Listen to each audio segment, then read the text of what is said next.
Hai, selamat datang di channel Kisah Horor dan Kriminal, tempat di mana kisah-kisah nyata yang mengejutkan dan penuh pelajaran hidup dibahas di sini. Kali ini, pembahasan akan berfokus tentang sosok Gatot Brajamusti yang sempat heboh di tanah air. Hal itu mencuat setelah adanya skandal P. Diddy. Skandal P. Diddy yang melakukan perdagangan seks sampai pelecehan seksual telah mengguncang dunia hiburan Hollywood. Kasus P. Diddy ini menyeret sejumlah penyanyi besar dunia seperti Justin Bieber, Beyonce, Jay-Z, hingga Usher. Di tengah perbincangan panas seputar skandal itu, warganet Indonesia menyamakan kasus P. Diddy dengan Gatot Brajamusti.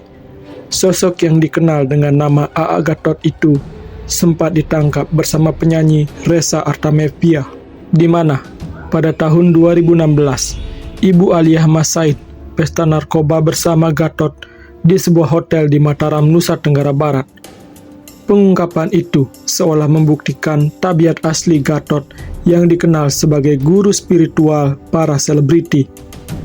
Gatot tidak cuma terjerat narkoba, tetapi kasus yang dialami tersebut kemudian merembet, di mana ia juga terjerat berbagai kasus seperti pelecehan seksual anak di bawah umur, kepemilikan senjata, dan bahkan ia disebutkan menghamili anak yang masih berusia 16 tahun. Tak sampai di situ, Gatot juga turut melakukan ritual seks yang menyimpang.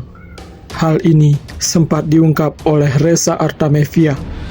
Kala itu, Reza mengaku menjadi korban Gatot dalam kasus narkoba. Lalu, bagaimana sebenarnya sosok Gatot Brajamusti dan rentetan kasus yang menimpalinya? Berikut pembahasannya. Gatot Brajamusti yang akrab disapa A.A. Gatot lahir pada 29 Agustus tahun 1962 di Sukabumi, Jawa Barat. Sebagai sosok yang dikenal di dunia hiburan Indonesia, Gatot berkarir sebagai aktor dan penyanyi dengan segudang pengalaman hidup yang menarik. Setelah lulus SMA pada tahun 1979, Gatot sempat melanjutkan pendidikannya ke Fakultas Hukum Universitas Indonesia. Namun, perjalanan kuliahnya di sana tidak berlangsung lama. Ia memutuskan untuk pindah ke Universitas Pendidikan Indonesia atau UPI dan mengambil jurusan filsafat. Namun, ada juga yang menyebut ia mengambil jurusan matematika. Selama 3 tahun, Gatot menjalani kuliah hingga akhirnya berhasil meraih gelar sarjana. Lagi-lagi dikabarkan, setelah lulus UPI, Gatot menyatakan bahwa ia melanjutkan kuliah ke Universitas Al-Azhar, Mesir. Gatot juga menjalani kehidupan yang penuh dinamika dalam hal rumah tangga. Ia pernah menikah sebanyak 3 kali. Pernikahan pertamanya adalah dengan Dede Haryati pada tahun 1982. Dan dari hubungan ini, mereka memiliki 3 orang anak. Namun, pernikahan mereka bertahan selama 17 tahun dan berakhir pada tahun 1999. Selanjutnya, Gatot menikah dengan Mimin Rukmini pada tahun 1992. Dari pernikahan ini, mereka memiliki seorang putri bernama Sarah Vitaloka. Namun, pernikahan mereka hanya bertahan selama 3 tahun dan berakhir pada tahun 1995. Pada tahun yang sama, Gatot memulai hubungan baru dengan Dewi Aminah.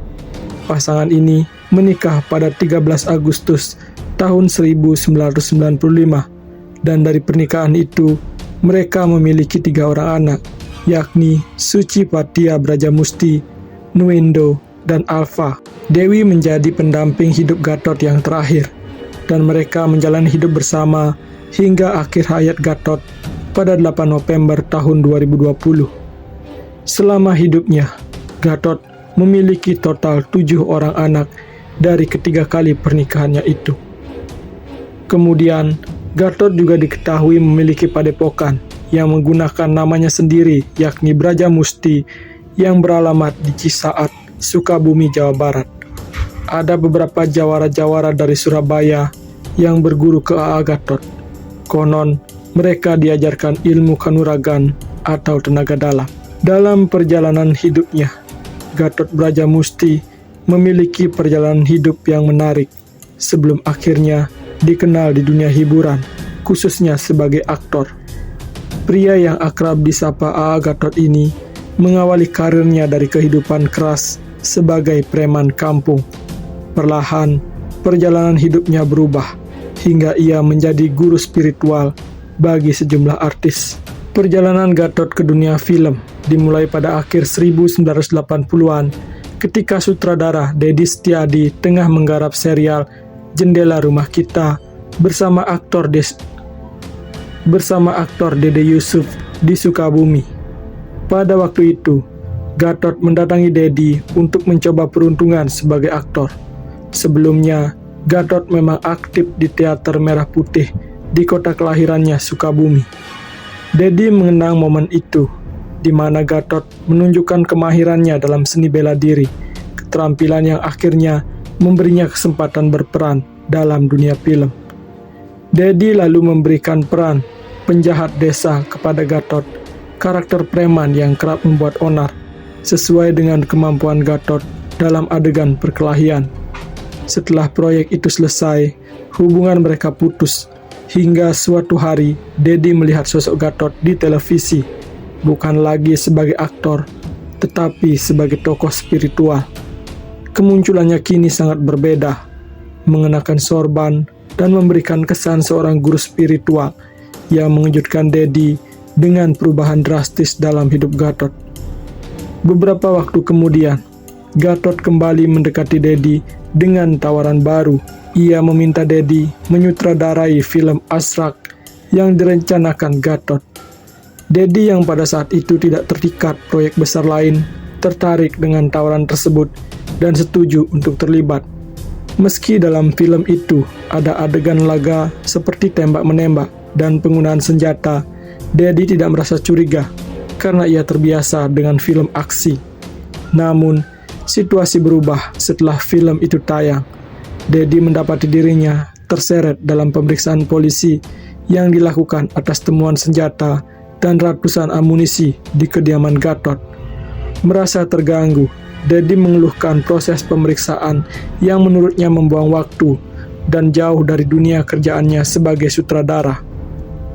Ia bahkan menyebut bahwa Asrak adalah film gagal, film yang tidak memenuhi harapan meskipun ia yang menyutradarainya. Selain itu, Dedi mengungkapkan kekecewaannya terhadap Gatot dalam hal kedisiplinan selama produksi. Gatot kerap terlambat datang, terkadang baru muncul berjam-jam setelah waktu yang dijanjikan. Kondisi ini memperlambat proses syuting, apalagi mengingat adegan laga yang membutuhkan stamina dan fokus ekstra. Setelah proyek Asrak usai, Dedi memutuskan untuk tidak lagi bekerja sama dengan Gatot dalam proyek apapun. Di dunia keartisannya, A.A. Gatot sempat membintangi beberapa film layar lebar. Selain Umi Aminah tahun 2012, Sayap Kecil Garuda 2014, juga ia membintangi film DPO atau Detachment Police Operation tahun 2016. Untuk menopang eksistensi keartisannya, ia masuk organisasi artis. A.A. Gatot maju mencalonkan diri dan terpilih sebagai Ketua Umum Persatuan Artis Film Indonesia atau PARFI periode 2011-2016. Pada pemilihan Ketua Umum PARPI periode 2016-2021, A.A. Gatot kembali terpilih dalam Kongres PARFI yang diselenggarakan di Hotel Golden Tulip, Selaparan Mataram, NTB pada 24 Agustus sampai 28 Agustus 2016. Namun sialnya, pada hari terakhir acara, tepatnya pada pukul 11 malam, tim gabungan dari Mabes Polri dan Polresta Mataram menangkap Gatot dan sang istri di kamar 1100. Di dalam kamar tersebut, terdapat 5 orang lainnya. Setelah melakukan pemeriksaan, ditemukan sabu, pipet kaca, sedotan, bong atau alat penghisap sabu, korek gas, dan alat kontrasepsi. Kasus pun dikembangkan. Setelah rumah Gatot digeledah, ditemukan berbagai jenis amunisi, 30 jarum suntik, 9 bom, 39 korek, dan sebungkus sabu seberat 10 gram. Reza Artamevia ikut diperiksa akibat Gatot ditangkap, meski belakangan ia juga melaporkan Gatot melakukan penipuan terhadap dirinya. Bagaikan kepingan Fasel, selama bulan Agustus hingga September, kepingan-kepingan sisi kelam Gatot pun terkuak, termasuk penyimpangan seks yang dilakukan di padepokan miliknya. Semua kasusnya ditangani kepolisian, satu persatu kasusnya disidangkan, mulai dari kasus kepemilikan senjata api, kasus pelecehan anak di bawah umur, hingga kepemilikan narkoba. Gatot Brajamusti yang dikenal luas sebagai guru spiritual bagi artis-artis dan orang-orang ternama di Indonesia pun menghadapi rentetan kasus hukum yang semakin panjang dan beragam. Kasus pencabulan yang menyeret nama Gatot mencuat ketika seorang wanita muda berinisial C mendatangi Sentra Pelayanan Kepolisian Terpadu atau SPKT Polda Metro Jaya pada Kamis malam 8 September 2016. Pada pukul 20 WIB, ia melaporkan dugaan pemerkosaan yang dialaminya sejak usia remaja. Pengacara C, Sudarmono Saputra, menyampaikan bahwa peristiwa tersebut pertama kali terjadi ketika C masih berusia 16 tahun dan berlangsung dalam rentang waktu antara tahun 2007 hingga 2011. Dalam laporan tersebut, Sudarmono menjelaskan bahwa dugaan perbuatan tidak senonoh yang dilakukan Gatot berakibat besar pada kehidupan kliennya. C dikatakan mengandung dan melahirkan seorang anak hasil hubungan mereka. Namun, Gatot tak pernah mau mengakui anak tersebut sebagai darah dagingnya. Meski begitu, Sudarmono mengungkapkan bahwa Gatot sempat menyebut kepada beberapa saksi bahwa anak tersebut adalah anaknya. Merespon laporan yang diajukan oleh C, pihak kepolisian bergerak cepat.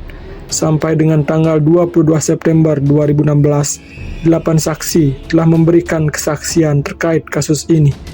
Beberapa saksi menguatkan dugaan bahwa Gatot benar-benar melakukan tindakan pemerkosaan. Kombes Awistiono, Kepala Bidang Hubungan Masyarakat Polda Metro Jaya saat itu, mengungkapkan bahwa kesaksian-kesaksian yang diperoleh cukup signifikan untuk membangun kasus tersebut, termasuk 2 saksi lainnya yang mengaku menyaksikan kejadian pencabulan tersebut. Proses penyelidikan kasus ini terus berlanjut, dan pihak kepolisian pun mengumpulkan cukup bukti untuk mengajukan berkas perkara ke kejaksaan. Kasus ini memperburuk situasi hukuman Gatot yang sudah terbebani dengan sejumlah tuduhan berat lainnya. Gatot yang dipandang sebagai sosok spiritual oleh kalangan selebriti kini menghadapi tantangan tun. Selain itu, sosoknya juga dikenal penuh kontroversi, terutama karena kedekatannya dengan sejumlah artis perempuan ternama. Salah satu kisah yang mencuat adalah kedekatannya dengan penyanyi Reza Artamevia.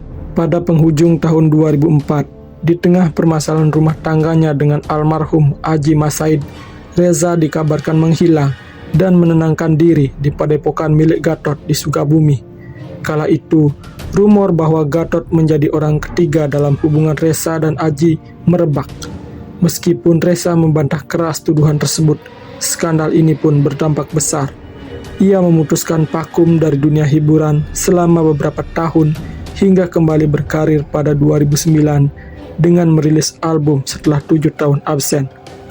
Selain Reza, ada pula Elma Theana, pesinetron dan bintang iklan yang menyebut Gatot sebagai penasihat spiritualnya. Dari 2004 hingga 2013, Elma rutin mengikuti pengajian dan berbagai kegiatan di padepokan Gatot. Suaminya juga kerap mendampinginya. Namun, pada 2013, Elma memilih untuk tidak aktif lagi di padepokan tersebut.